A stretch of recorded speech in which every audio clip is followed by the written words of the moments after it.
যুদ্ধে মুসলমানদের সাময়িক বিপর্যয় হয়েছে, দেখি না? তৃতীয় হিজরিতে উহুদের যুদ্ধ সংঘটিত হয়, ইসলামের দ্বিতীয় যুদ্ধ। সেই যুদ্ধে মুসলমানদেরকে পরীক্ষা করার জন্য আল্লাহ রাব্বুল আলামিন মুসলমানদের ভিতরে একটু বিপর্যয় দিলেন। ওই যুদ্ধে 70 জন সাহাবী শাহাদাত বরণ করেছিলেন। কয়জন সাহাবী? 70 জন সাহাবী শাহাদাত বরণ করেছিলেন। মুসলমানদের একটু এলোমেলো অবস্থা, হযবরল অবস্থা হয়েছিল। মুসলমানদের দুর্দশা, দুঃখ, মুসলমানদের বেগতিক অবস্থা মদিনার অলিতে গলিতে ছড়িয়ে পড়েছিল। এই খবর শুনে ঘরে থাকা মা বোনরা অস্থির হয়ে গেল।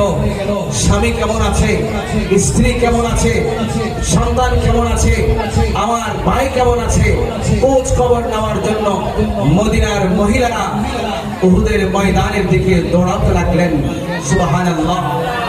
ঠিক এমনি করে দিনার পুত্রের একজন রমণী, তিনি দৌড়াইতে লাগলেন উহুদের ময়দানের দিকে। দৌড়াইতে দৌড়াইতে খবর আসতে লাগলো, হে আমার মন।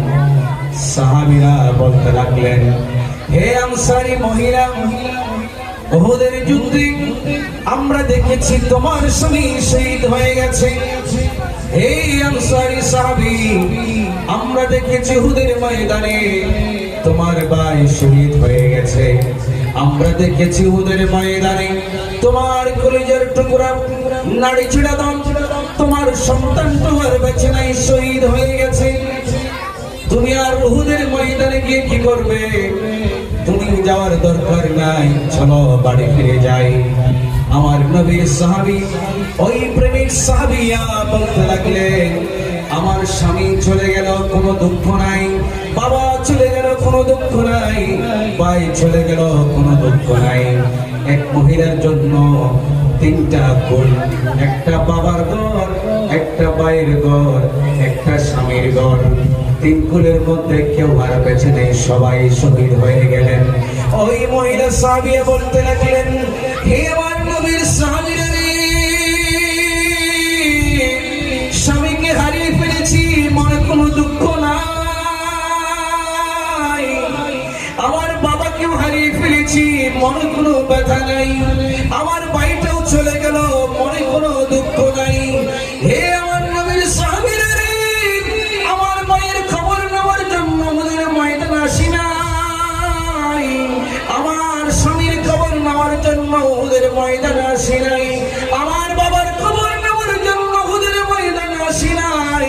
আমি ওদের ময়দানে পাগলের মতো দৌড়াই এসেছি আমার মায়ার নবী কেমন আছে সেটা জানবার জন্য।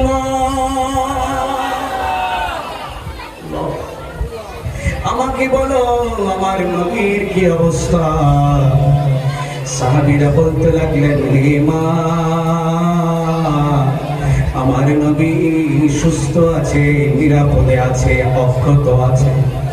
ওই মহিলা সাহাবী বলতে লাগলেন, আমার মন মানে না, মন বুঝে না।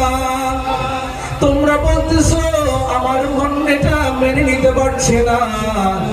আমাকে একটু বলো দয়াল নবী কোথায় এখন আছে?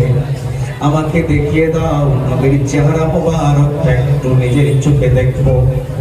ওই মহিলা সাহাবী এভাবে পাগল পাড়া হয়ে যখন নবীকে দেখার জন্য পাগল পাগল হয়ে গেছে। সাহাবীরা বলতে লাগলেন, হে মা, ওই যে দেখো আমার নবীজি একটু আঘাত পেয়েছে, ওখানেই নিরাপদে আছে। এই মহিলা সাহাবীয়া বলতে লাগলেন, এই নবীর সাহাবীরা রে, এখন আমার মনটা শান্তি হয়ে গেছে। আমার নবীকে দেখে আমি স্বামী হারার কষ্ট ভুলে গিয়েছি। ও দুনিয়ার মানুষ, ইতিহাস রেখে গেলেন সেই মহিলা সাহাবীয়া কেমন ত্যাগ দিলেন। স্বামীকে হারিয়ে কোনো দুঃখ নেই, নবী পেয়ে খুশি হয়ে গেলেন। নিজের জন্মদাতা বাবাকেও হারিয়ে ফেলেছেন, কোনো দুঃখ নাই। তিনি বলতে লাগলেন, আমার নবী এখনো নিরাপদে আছে, এটাই আমার কাছে বড় খুশির বিষয়। এত হারিয়ে ফেলেছি, আমি তো এখন একেবারে নিঃস্ব হয়ে গেলাম, একেবারে বিষণ্ণ নিঃস্ব হয়ে গেলাম। কিন্তু আমার নবীর নূরানি চেহারা মোবারকটা দেখে সব কষ্ট আমি ভুলে গিয়েছি। তিনি জবাব দিলেন, ঘোষণা করে দিলেন, কুল্লু মুসিবাতিন বা'দাকা জালালুন। আমার নবীকে দেখে আকাশ সম দুঃখ আমি মুহূর্তের ভিতরে ভুলে গিয়েছি। এমন করে করে কত মহিলা সাহাবিয়া আমার নবীর জিহাদের জন্য নিজের কলিজার দমটাকে কোরবানি দিয়েছিলেন। আমার নবীজি জিহাদে যাচ্ছেন, ঘোষণা করে দিলেন, কার কি আছে নিয়ে আসো। একজন মহিলা সাহাবিয়া তার 6 মাসের দুধের শিশুকে কোলে করে নিয়ে আসলেন। ইয়া রাসূলুল্লাহ, আপনি জিহাদে যাবেন, আমার কিছুই নেই, সম্বল বলতে কিছুই নেই, আমি নারী, আমিও জিহাদে যেতে পারছি না। নবী গো,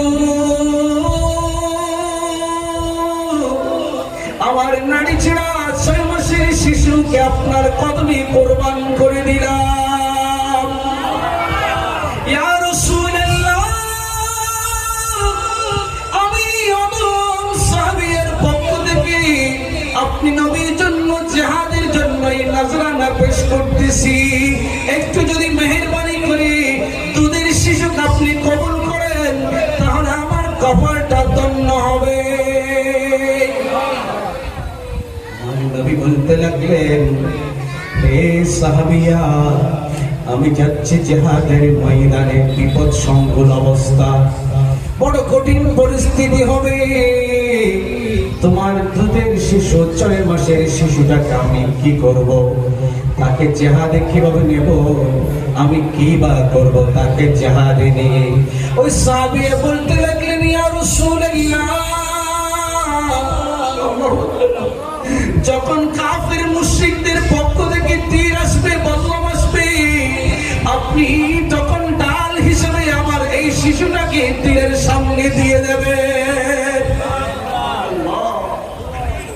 ইয়া রাসূলুল্লাহ, যখন কাফেররা আপনার দিকে তীর নিক্ষেপ করবে, তখন আপনি আমার সন্তানটাকে ডাল হিসেবে ব্যবহার করবেন। রহমতের নবী, মায়ার নবী, 2 চোখের পানি ছেড়ে দিয়ে বলতে লাগলেন, মা, তোমার এই ভালোবাসা আমি কবুল করেছি, তোমার মহব্বত কবুল করে নিলাম।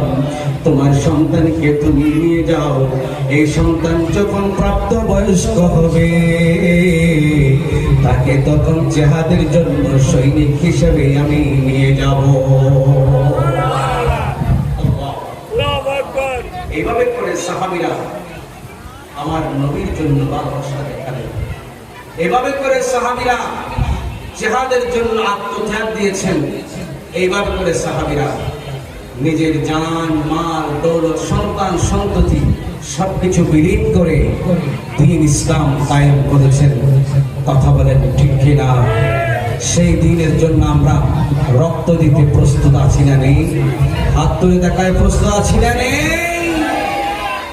নবীর আদর্শ ধারণ করতে হবে কি হবে না?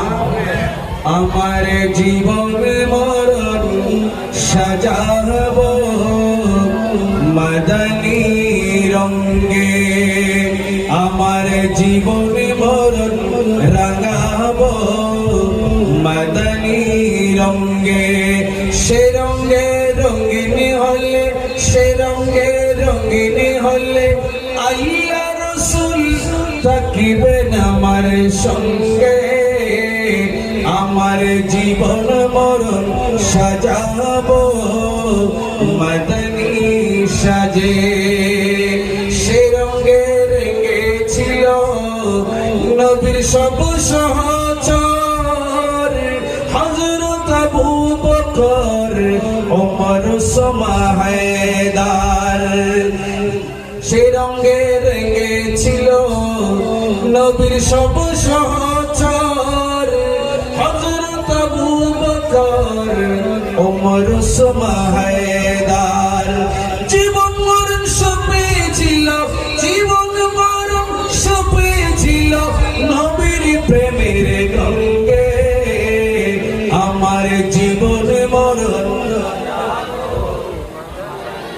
আমার জীবন মরণ রাঙাবো মাদানী রঙে।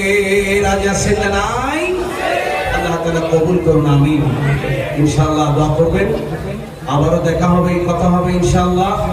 হোসাইনি চেতনা নিয়ে ঘরে ঘরে হোসাইনি সৈনিক তৈরি করার লক্ষ্যে মাহফিলগুলো আল্লাহ তাআলা কবুল করুন, আমিন। আসসালামু আলাইকুম ওয়া রাহমাতুল্লাহি ওয়া বারাকাতুহু।